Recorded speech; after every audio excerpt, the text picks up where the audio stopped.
সকালেই আগরতলা শহর থেকে উদ্ধার এক ভবঘুরের মৃতদেহ। পুলিশ এসে মৃতদেহটিকে উদ্ধার করে তারপর হাসপাতালে পাঠায় ময়নাতদন্তের জন্য। এক ভবঘুরের মৃতদেহ মিলল মিলনচক্র এলাকায়। নাম পরিচয় জানা যায়নি ওই ব্যক্তির, তবে হাসপাতালে পাঠানো হয়েছে। কিভাবে মারা গিয়েছেন ওই ভবঘুরে তা জানার জন্য ময়নাতদন্তর ব্যবস্থা করেছে পুলিশ।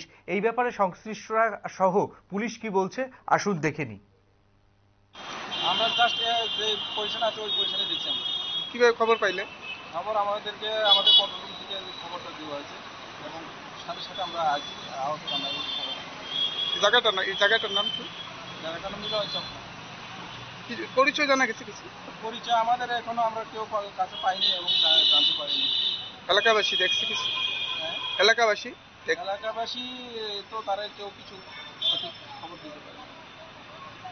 আপনার নামটা? নাম মোড়া। এদিকে থাকতো ঘোরাঘুরি করতো, তারপরে খাবার টাবার খাইতো যাইয়া টাইয়া, পাগল লাগে। কতদিন যাবত এখানে থাকতো? এখানে তো আমি বহুদিন ধরেই দেখতাম ঘোরাঘুরি করে। এখানকার লোকাল বাসিন্দা অনেকদিন ধরেই দেখতাম। কি এলাকারই না? এমনি না না এই এলাকার নাম নামটা কিছু না না কিরকম বুঝো না? সকালে কে দেখছি? সকালে প্রথমে গিয়ে দেখতে তো আমি ঠিক জানি না, আমি তো আসলাম এখানে রাস্তা আসার পরে দেখি পুলিশ অলরেডি পুলিশ হয়ে গেছে।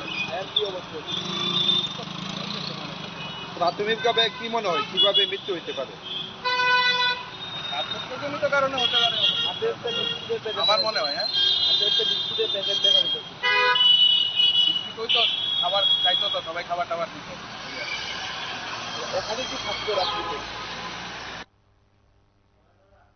এদিকে সকালবেলায় ভবঘুরের মৃতদেহ উদ্ধার হওয়ায় এলাকায় কিন্তু একটা চাঞ্চল্য ছড়ায়। যদিও পুলিশ এসে পুরো পরিস্থিতি নিয়ন্ত্রণে আনে এবং পুলিশ এসে মৃতদেহটিকে উদ্ধার করে তারা সাথে সাথেই হাসপাতালে পাঠায় ময়নাতদন্তের জন্য।